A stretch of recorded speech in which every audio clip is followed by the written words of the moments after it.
कि अल्लाह अगर मुझे मिले तो मैं तेरा शुक्र अदा करता हूँ, नहीं मिलते तो मैं उस पर राजी हूँ। सब्र का लफ्ज़ ना बोले। ये मोहब्बत का जो लेवल है ना, ये फिर बादशाहतें दिलाता है आदमी। क्योंकि अल्लाह भी जानता है लोगों में रहोगे तो दो बर्तन खड़केंगे आपस में। बीवी है नहीं समझेगी मैं क्या चाहता हूं। सुबह शाम ब्लड बाथ्स देखती होंगी आप, खुदाई के दावे का शिर्क सुनती होंगी रोज का। एक ऐसी चीज बेटा कर जो दुनिया ना समझ सकती, लिखवा ले मुझसे, जरूर देगा। बदर की प्रेजेंटेशन को अल्लाह ने ये कहा कि ये मौत तक जो भी होगा इनका मामला क्लियर है। क्योंकि वो 300 ने जो किया है ना, वो रहती क़यामत तक 3 अरब लोग भी नहीं कर सकते। रैंक लेगा, वो रैंक है।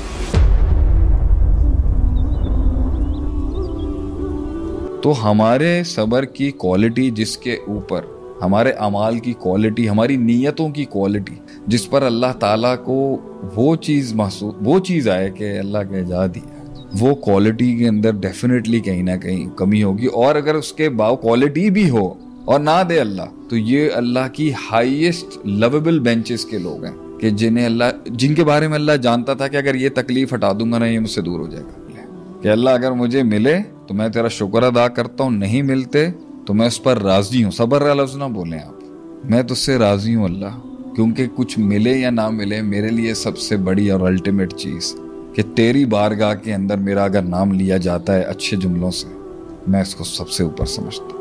मैं तेरे लिए कुछ कट मर के कर जाऊँ, ये मेरे लिए बड़ा है। मुझे मिले नहीं मिले मुझे फ़र्क नहीं पड़ता। ये मोहब्बत का जो लेवल है ना, ये फिर बादशाहतें दिलाता है।